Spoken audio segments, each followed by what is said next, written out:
श्री गौरव गोगोई, श्री मदन मोहन झा, मेरे यूपी के रायबरेली के साथी सुशील पासी जी, श्री राम आशीष यादव जी, श्री मिथिलेश झा जी, श्री मनोज यादव जी, श्री ध्रुव नारायण जी, श्री बिंदु गुलाब यादव जी, मंच पर आसीन सभी कांग्रेस और महागठबंधन और आरजेडी के पदाधिकारी, कांग्रेस के कार्यकर्तागण, यहाँ के प्रत्याशी श्री नलिनी रंजन झा जी खड़े हो जाइए। पास के जो प्रत्याशी हैं आसिफ अहमद जी आरजेडी से और राकेश कुमार पांडे जी सीपीआई से।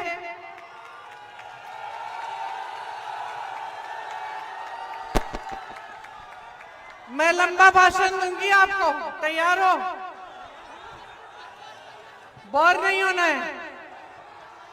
और ये पूरा लंबा भाषण जो होगा वो सिर्फ इन तीनों को जिताने के लिए होगा, तो जिता भी लेना।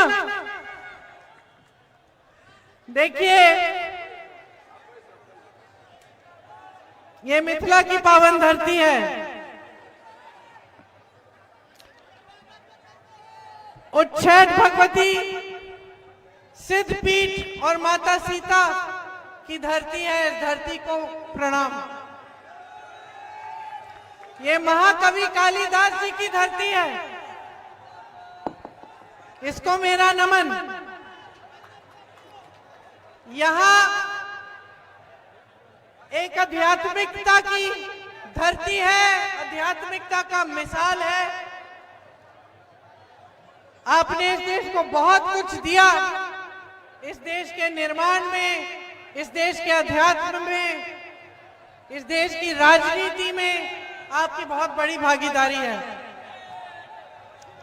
तो सबसे पहले मैं चाहती हूं कि खास तौर से जो नौजवान हैं,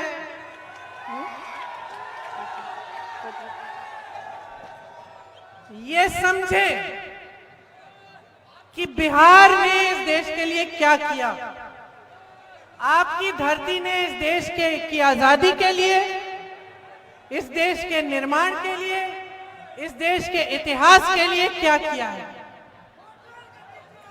ये वो धरती है, बिहार की धरती, जहां से हमारे सत्याग्रह का आंदोलन शुरू हुआ।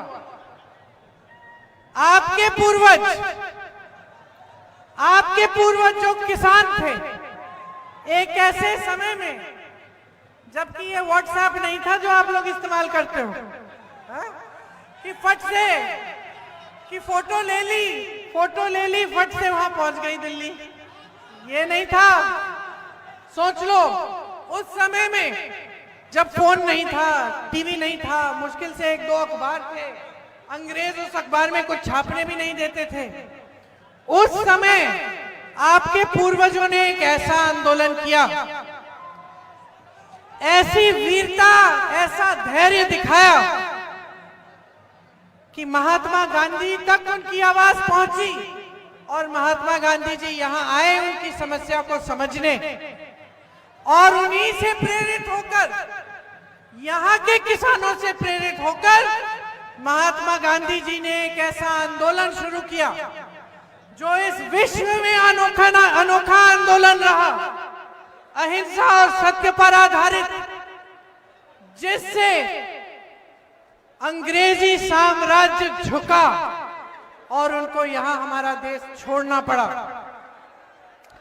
ये है बिहार का इतिहास, ये है बिहार की महानता, ये है बिहार का देश के निर्माण में, देश की स्वतंत्रता संग्राम में, देश की आजादी में, देश के संविधान बनाने में बिहार की भागीदारी।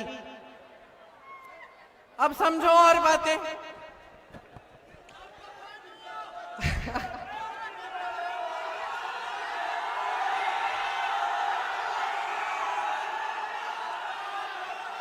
इस देश का संविधान जो आपके पूर्वजों के संघर्ष ने बनाया, जो महात्मा गांधी जी, अंबेडकर जी, नेहरू जी जैसे तमाम महापुरुषों ने जिसके लिए बड़ी बड़ी कुर्बानियां दी, वो संविधान क्या कहता है बताओ।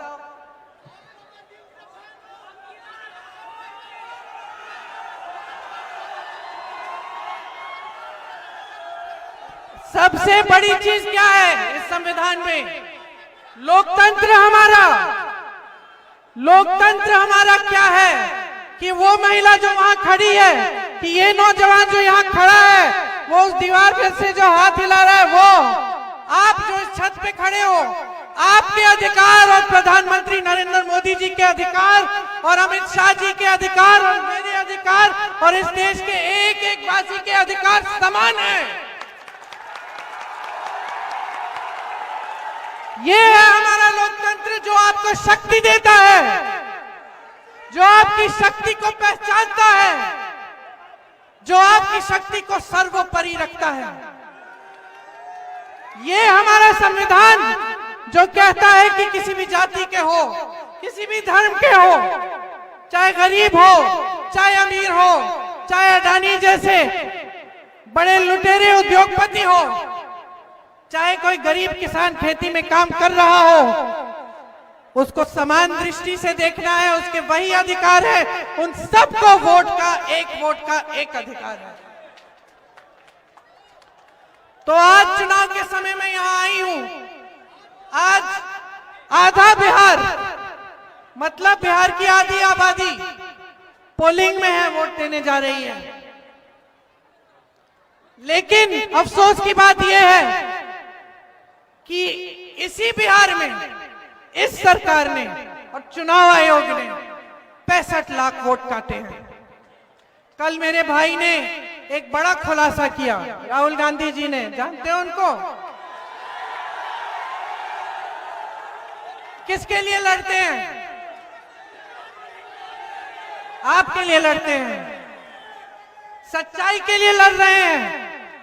राहुल गांधी की लड़ाई आपकी लड़ाई है, संविधान की लड़ाई है, न्याय की लड़ाई है, वही लड़ाई जो महात्मा गांधी लड़ रहे थे। और कल राहुल गांधी ने एक बहुत बड़ा खुलासा किया कि हरियाणा में जब इसी तरह विधानसभा का चुनाव हुआ तो पूरा का पूरा चोरी किया गया, 25 लाख वोट फर्जी लगाए गए।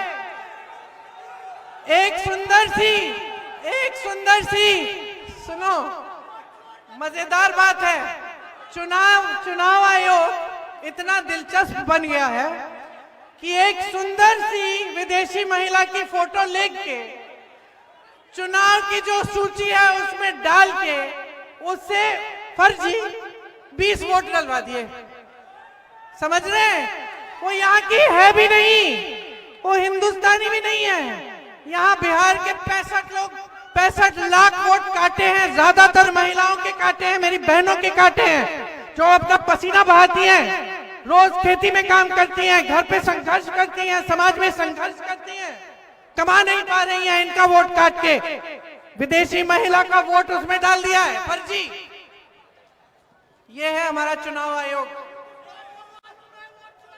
और किसके साथ ये काम हो रहा है? उन्हीं के साथ जो निष्पक्ष चुनाव में कभी चुनाव जीत ही नहीं सकते। नरेंद्र मोदी जी, अमित शाह जी, उनकी सरकारें, उनके मंत्री, मैं चुनौती देती हूं उनको, निष्पक्ष चुनाव कराएं, निष्पक्ष चुनाव कराएं, देखते हैं कौन जीतता है। सच्चाई ये है, डरपोक के सारे आपसे डरते हैं, आपसे डरते हैं। आप अपने अधिकारों के लिए प्रदर्शन करते हो, आपको पीटने की कोशिश, आपको पकड़ के जेल में डाल देते हैं, प्रशासन आ जाता है, पुलिस आ जाती है, आपको पीटने के लिए इस देश की जनता को आपसे डरते हैं। आपके वोट काट रहे हैं क्योंकि आपके वोट से डरते हैं, आपकी शक्ति से डरती हैं। तो सबसे पहले तो अपने आप को पहचानो, इस देश की जनता हो, इस देश की शक्ति हो, पहचानो अपने आप को, अपनी जिम्मेदारी पहचानो, आपसे भी शिकायत है, ऐसी बात नहीं है, सिर्फ अच्छी अच्छी बातें बोलने नहीं आई हूं। आपसे शिकायत है, और शिकायत है मेरी बहनों। मैं कई महिलाओं के घर जाती हूं गांव में और बातचीत कर लेती हूं, और कई बार मुझे ऐसा मिला कि घर में पानी नहीं आ रहा है, खंबा है, बिजली नहीं है, बच्चों के लिए पाठशाला नहीं है गांव में, सड़क टूटी फूटी है, उस पर चला नहीं जा रहा है, और मुझे बता रही हैं कि वोट तो हम इसी विधायक को देंगे। मैंने कहा कहाँ का है विधायक? कहती है भाजपा का है। मैंने कहा क्यों दोगी, क्यों दोगी, कुछ किया नहीं है उसने तुम्हारे लिए? कहती है क्योंकि हमारे घर आए थे, हमसे प्रार्थना कराए, हमसे शपथ दिलवाए कि हम धर्म के नाम पर भाजपा को ही देंगे वोट।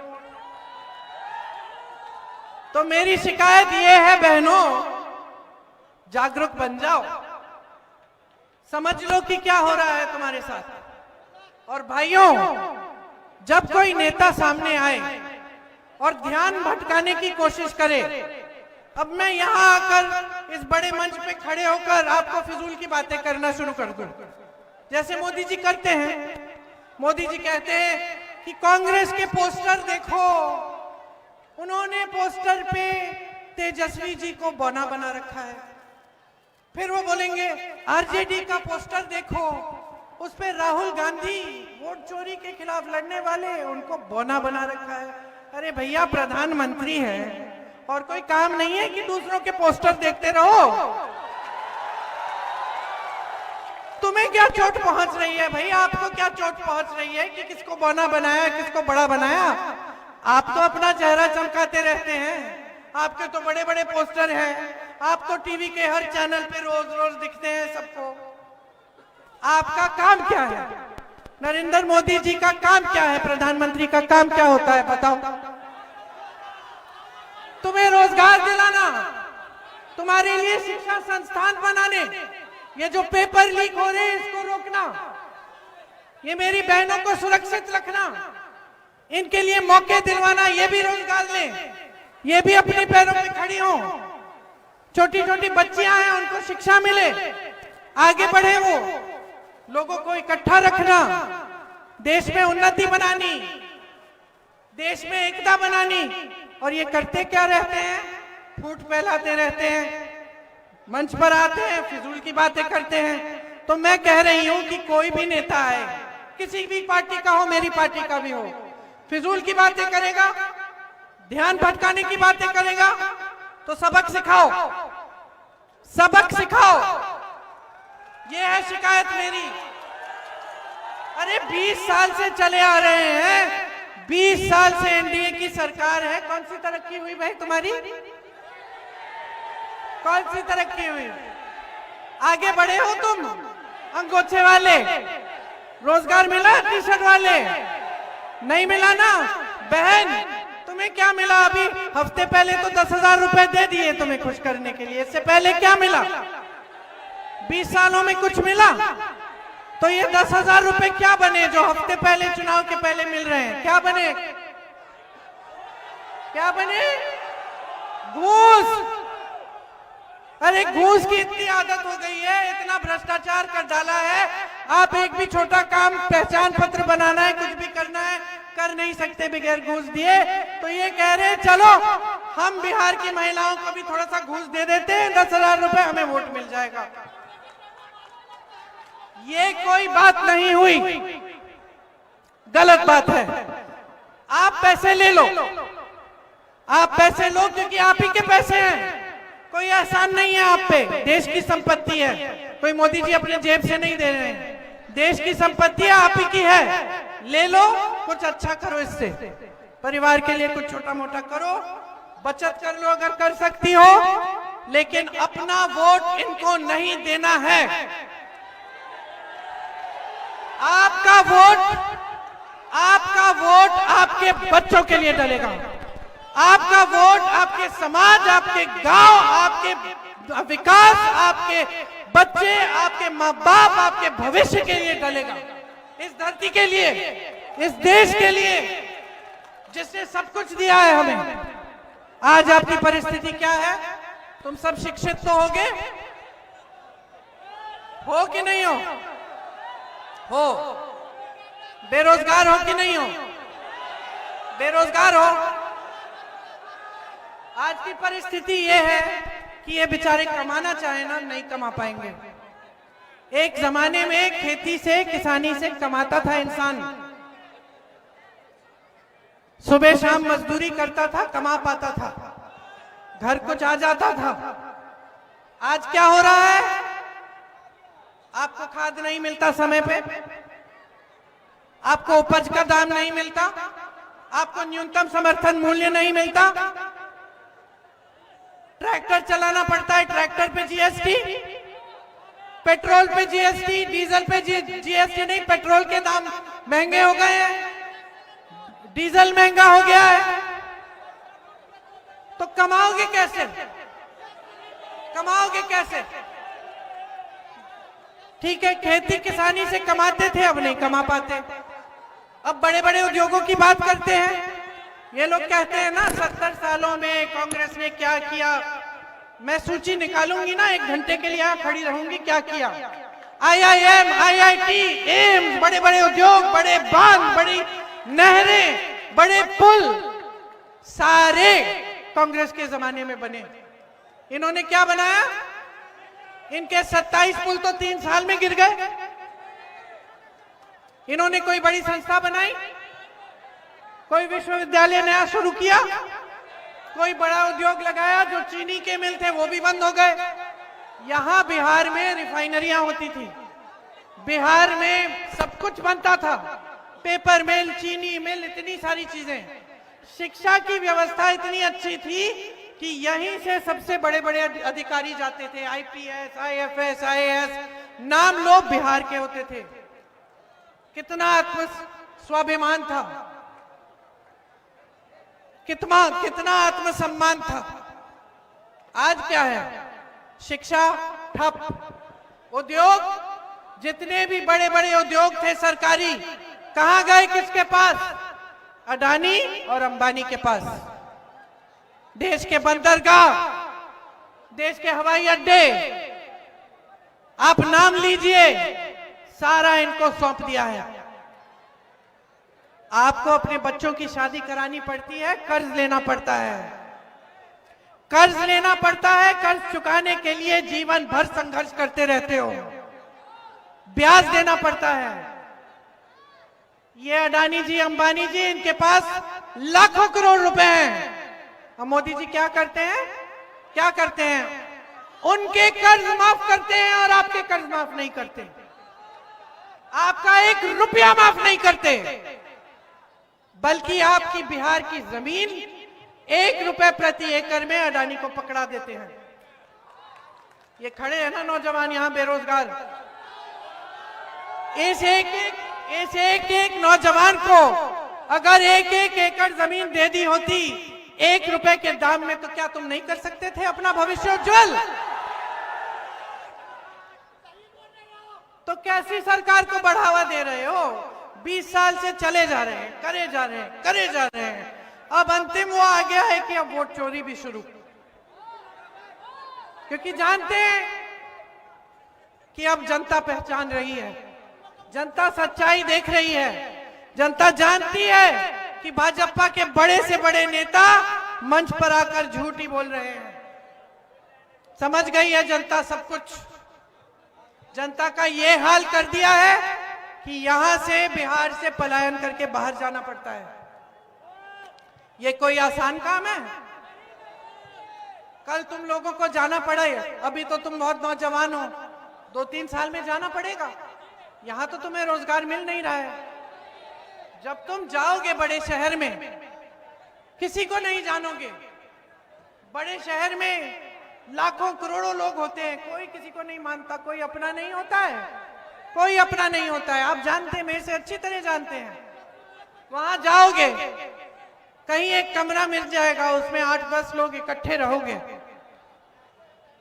जाओगे, मजदूरी ढूंढोगे, कोई नौकरी ढूंढोगे, कोई भी वेतन दे, कितना भी पैसा दे, बोलोगे कोई बात नहीं, थोड़ा तो कमा लेंगे, चलो कर लेते हैं, नौकरी मिल रही है, मजबूरी है, नौकरी करोगे, पसीना बहाओगे, थोड़ा सा बच जाएगा, घर भेजा करोगे,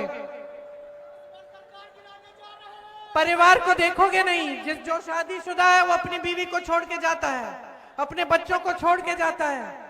जो यहाँ पे परिवार संघर्ष करता है वो अकेला करता है। ये मेरी बहनें हैं, जिसके पति पलायन करके गए हैं, मैं जानती हूँ, अकेली हो, अकेले संघर्ष करना पड़ता है। वो आ नहीं पाता, चाहे कितना भी चाहे, वो लौट नहीं पाता।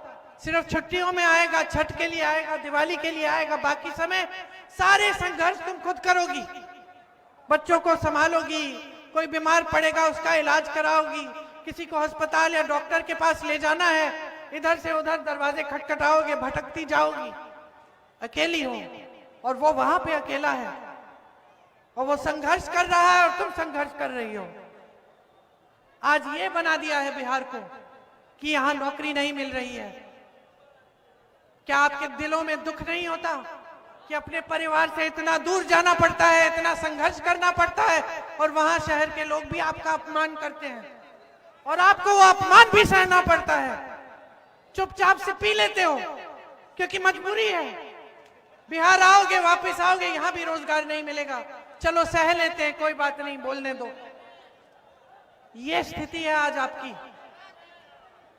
और आपको कोई जरूरत नहीं है कि कोई मेरे जैसे नेता दिल्ली से आकर आपको समझाए। ये जो स्थिति आप समझते हैं, आप जी रहे हो, रोज सुबह उठते हो, घबराहट होती है, दिवाली आ रही है, हाँ खुशी होती है, लेकिन अंदर से घबराहट भी होती है। मेहमान आएंगे, घर आएंगे, खाना बनाना पड़ेगा उनके लिए, घर की लिपाई पुताई करानी पड़ेगी, कुछ टूटा हुआ है मरम्मत करनी पड़ेगी, कैसे करेंगे? घबराते हो, चैन का जीवन नहीं जी पा रहे हो, और ये गलत बात है। गलत बात इसलिए कि जो सरकार है वो गलत नीतियों से आपका प्रदेश चला रही है। अफसोस की बात तो ये है कि आपके अपने नीतीश जी भी खुद नहीं चला पा रहे हैं, क्योंकि मोदी जी और अमित शाह उन पर हावी हैं। आपकी सरकार दिल्ली से चल रही है, यहाँ के डबल इंजन, असलियत ये है सिंगल इंजन है, मोदी जी चलाते हैं, चाबी उनके पास है, ऑन वो करते हैं, ऑफ वो करते हैं। तो जो निर्णय यहाँ पे बिहार की धरती पे बिहार के वासियों के लिए लेने चाहिए, वो भी नहीं ले पा रहे हैं। और ये पोस्टरों की मैंने बात की, मोदी जी देखते रहते कि किसका कहां पोस्टर है। अरे खुद तो नीतीश जी को मंच पे नहीं लाए हैं, उनके मंचों को देखो, सिर्फ मोदी जी छाए हुए हैं, नीतीश जी को सम्मान नहीं दे रहे हैं, बिहार की जनता को सम्मान नहीं दे रहे हैं। तो बिहार का भविष्य क्या है? फिर भविष्य क्या है? तो ये है आपकी परिस्थितियां, ये है आपकी असलियत। अब बताओ, बदलनी है कि नहीं? और जोर से,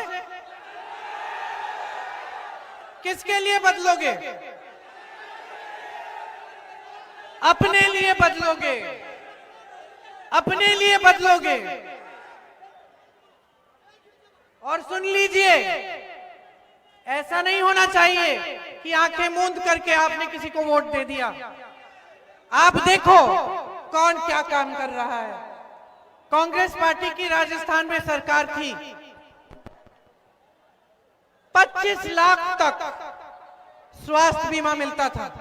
मतलब तुम बीमार पड़े, भगवान ना करे लेकिन कोई बड़ी बीमारी हो गई, 25 लाख तक उसका इलाज सरकार दे रही थी। मैं जब गई राजस्थान तो मुझे ऐसे लोग मिले, रो रहे थे कि दीदी हार्ट का पूरा ऑपरेशन हुआ है, कैंसर का पूरा इलाज हुआ है, 1 रुपया नहीं देना पड़ा।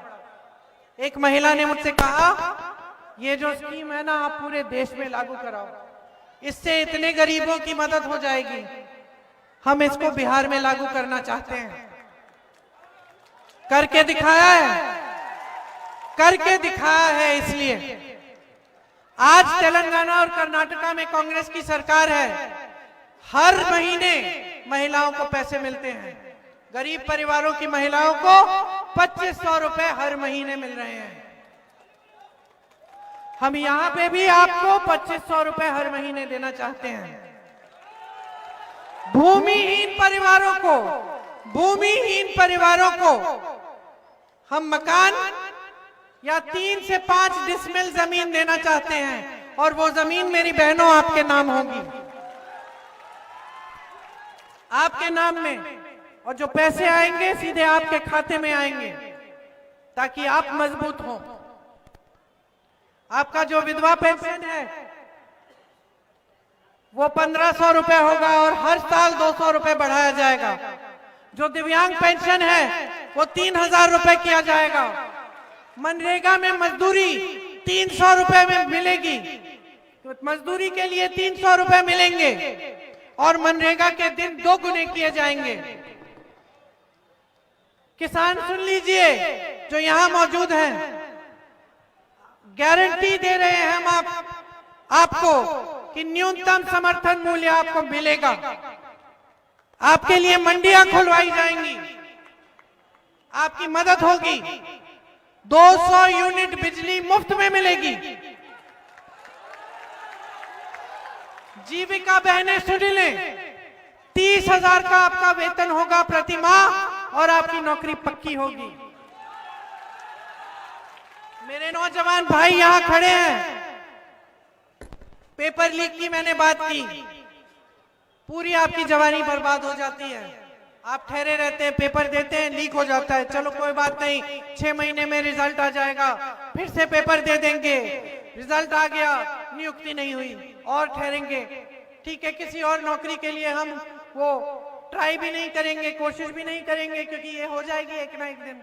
ठहरे रहो, सालों ठहरे रहो। यूपी में तुम्हारे जैसे नौजवानों से मिली हूं जो 28-29 साल तक ठहर रहे हैं। मुझे कहा उन्होंने शादी नहीं हो पाई, रोजगार नहीं मिला। हमने कोशिश भी बंद कर ली क्योंकि हमने इतने एग्जाम दे दिए थे, पेपर लीक हो गए थे, लेकिन हमने सोचा एक ना एक दिन तो हो ही जाएगा। हम जब जब गए बोला 6 महीने में होगा, 6 महीने में होगा, हमने काम रुक जाते हैं। तो इस चीज को बंद करने के लिए, इन घोटालों को बंद करने के लिए एक जॉब कैलेंडर निकालेंगे। उसमें जिस दिन आपका पेपर होगा, जिस दिन आपका रिजल्ट निकलेगा, जिस दिन आपकी नियुक्ति होगी, वो पहले से हम आधारित कर देंगे, निर्धारित कर देंगे। और अगर किसी ने उसके साथ खिलवाड़ किया तो उस पर सख्त से सख्त कार्रवाई होगी। आज बिहार में हजारों सरकारी रोजगार, सरकारी पद खाली पड़े हैं। हमारा सबसे पहला काम होगा कि हम उन पदों को भरें और हर गरीब परिवार में जहां एक भी रोजगार नहीं है वहां हम रोजगार देने का पूरा प्रयास करेंगे। और सुन लो नौजवानों, अगर अपना कोई कारोबार शुरू करना है, छोटा सा, अपना छोटा सा बिजनेस, सरकार आपको 2 लाख रुपए देगी और हर विधानसभा में 10 करोड़ रुपए अलग से मिलेंगे विधानसभा को कि यहाँ पे स्थानीय उद्योग लगाए जाएं ताकि स्थानीय रोजगार आपको मिले। मेरे भाई ने सामाजिक न्याय के लिए एक बहुत बड़ी लड़ाई लड़ी है, लड़ रहा है और लड़ते रहेगा जब तक न्याय नहीं होगा। यहाँ पे जब राहुल जी ने न्याय यात्रा निकाली, जब यहाँ तब सबसे पहले तो बहुत विरोध किया भाजपा के नेताओं ने। तब जब 24 का चुनाव हुआ और नतीजा एकदम उनके मुताबिक नहीं गया, उनको लगा कि इसमें बात में कुछ दम है, कहीं चुनाव ना हम हार ना जाएं, तो चलो हम भी कह देते हैं कि हम जातिगत जनगणना बिहार में भी करेंगे। फिर क्या किया, उसको ठंडे बस्ते में डाल दिया, कचहरी में गए, ठंडे बस्ते में डाल दिया, क्योंकि नियत ठीक नहीं है, आपके लिए न्याय नहीं दिलवाना चाहते। आज आपका प्रतिनिधित्व पूरा नहीं है, पिछड़ी अति पिछड़ी जातियों का, दलितों का ठीक ढंग से प्रतिनिधित्व नहीं है, चाहे जहां भी आप देखें, इसको ठीक करना है, न्याय दिलवाना है। इसीलिए पंचायती राज और नगर निकायों में ईबीसी आरक्षण 30% और दलित आरक्षण 20% किया जाएगा और अति पिछड़ा वर्ग अत्याचार निवारण अधिनियम बनाया जाएगा, जिससे ये जो अपराध अत्याचार बढ़ रहे हैं बिहार में 3 गुना हो गए हैं। सबसे ज्यादा अति पिछड़ी जाति पर, दलित पर, अल्पसंख्यकों पर और महिलाओं और बच्चों पर। इस अपराध को रोकना है और रोकने के लिए हम ठोस कार्रवाई करेंगे। निजी शिक्षा संस्थानों में भी ईबीसी, ओबीसी, दलित के लिए आरक्षण लागू होगा। तो ये सब चीजें हम आपके लिए करना चाहते हैं। हम इसलिए करना चाहते हैं क्योंकि हम अच्छी तरह से समझते हैं कि आपका संघर्ष क्या है। दुख होता है हमें कि इतनी महान धरती, इतनी महान जनता, आपकी तरह किसी के पास काबिलियत नहीं है। जिस तरह से आप काम करना जानते हैं कोई नहीं जानता है। जिस तरह से आप दिन रात एक करके किसी न किसी तरह से अपने परिवारों के लिए कमा रहे हो, हम समझते हैं। हम चाहते हैं कि आपका विकास हो, कि बिहार फिर से बुलंद हो, कि बिहार की ये धरती फिर से खुशहाल हो और कि ये लूट बंद हो, ये भ्रष्टाचार खत्म हो और ये जो वोट चोरी इन्होंने शुरू की है इस पे रोक लगे। तो समझ लीजिए ये सारी बातें, और जब आप जाएंगे वोट डालने के लिए मेरी बातों को अच्छी तरह याद रखना। ये वोट सोच समझ के अपने दिल से देना, अपनी इस महान धरती के लिए। व्यर्थ मत होने देना। ये आपकी एक बहुत बड़ी जिम्मेदारी है। हम अपनी जिम्मेदारी को अच्छी तरह से समझते हैं और निभाकर दिखाएंगे। हमारे जितने भी प्रत्याशी हैं आपके लिए समर्पित हैं, आपके लिए दिन रात एक करेंगे, आपके विकास के लिए काम करके आपको दिखाएंगे। तो एक बार जोर से मेरे साथ बोलिए, बिहार की धरती की जय, बिहार की धरती की जय, बिहार की धरती की जय। याद रखना मेरी बातों को। चुनाव के दिन भारी से भारी बहुमत से हमारे तीनों प्रत्याशियों को जिताना, बिहार में महागठबंधन की सरकार लाना और अपने भविष्य को फिर से उज्जवल बनाना। धन्यवाद। जय हिंद।